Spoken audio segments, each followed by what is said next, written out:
Rain on the road to Oshakati, northern Namibia. This is one of the few regions of the country that gets regular rainfall in the first months of the year. But rain varies greatly in amount and timing. Heavy and long-lasting rain turns plains into fast-flowing rivers. Initially, the population welcomes the rain. It badly needs the water for their fields and livestock. However, rainfall combined with rimmed river channels have led to partially heavy flooding. For example, March 2008 and 2009. The flood caused serious damages to infrastructure and housing. The water forced thousands of people to leave their homes. The flood damaged the supply for drinking water, contaminating the water supply for households, creating a risk of cholera. Water, its extreme scarcity and its dramatic abundance, is a challenge for the country. The Namibian government, together with partners such as the German government, is working towards managing and protecting water resources. Disasters like floods. A workshop organized by German Technical Assistance GTZ in cooperation with UN Spider brings stakeholders together. The GTZ project, Water Resource Management, aims at implementing a sustainable water utilization policy. Martin Neumann, GTZ team leader, explains the objectives of the workshop. But what we can do or what we can avoid is further destruction. We can avoid victims and we can avoid a lot of losses of life and losses of houses, losses of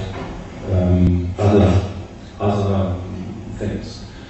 This we have to do, that's one of our tasks, and for that we organize today. We want to increase the knowledge of the possibilities to use remote sensing data for flood management. Today, participants from the Namibian government, UN agencies and other stakeholders discuss flood and disaster management with support of remote sensing data. The Ministry of Agriculture, Water and Forestry is a major partner of GTZ in water management. Workshops like these promote cooperation between national institutions for an improved disaster management. The next morning, the hydrological team of the Ministry of Agriculture, Water and Forestry on their way to Oshakati. The ministry and its chief hydrologist Guido van Langhove aim to promote and facilitate the sustainable management and utilization of water. To develop capacity of the hydrological team, the ministry organized a field survey trip to the northern districts. The region is also area of the GTZ project. It is of particular importance for Namibia, as nearly half of the population is living in the north. In Oshakati, Guido van Langhove explains the objectives of the trip to the team. On this trip, the ministry officials want to monitor surface water, in particular those areas flooded last year.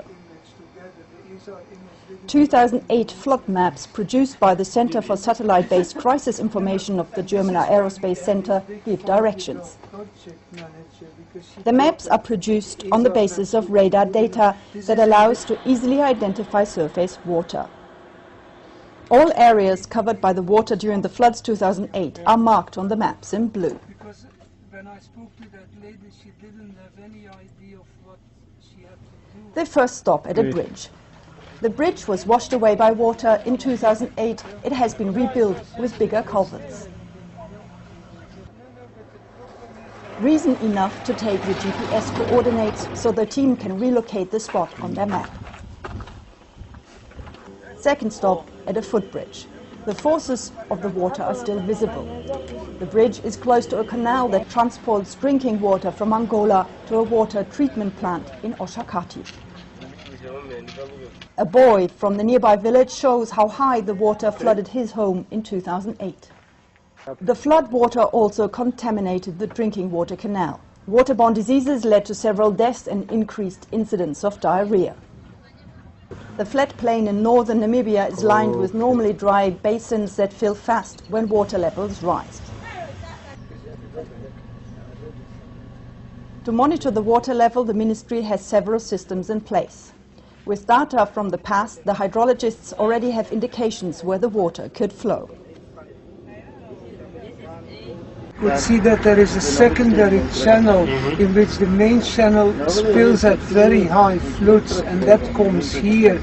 And if you would maybe, I'm not saying block, but could allow embankment in the main channel and maybe lower the entrance to this channel a bit, you would divert a lot of the flood waters here.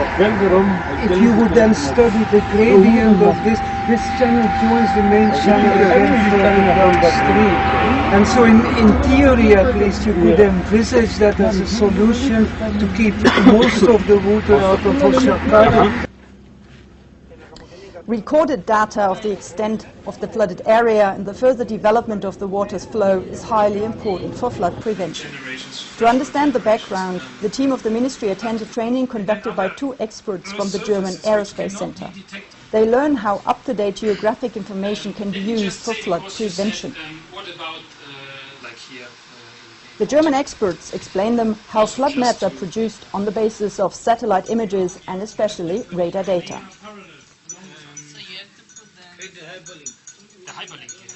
A map does not prevent a flood, but the group knows that with a detailed terrain model and flood maps, early warning systems can be developed.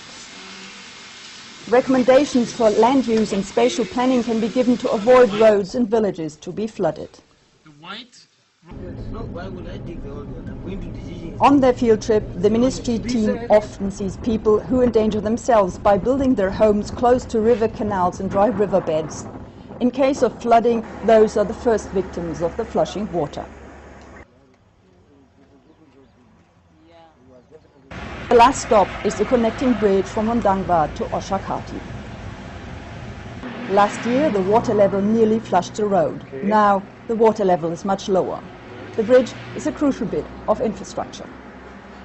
People are concerned that this bridge may collapse because there's visible cracks in the walls, and it looks a bit dangerous. And if this bridge breaks, then that's the only access road to Oshakati and the hinterland of Oshakati. And so if this bridge would collapse, there would be a tremendous problems with getting any supplies to Oshakati and the areas behind it.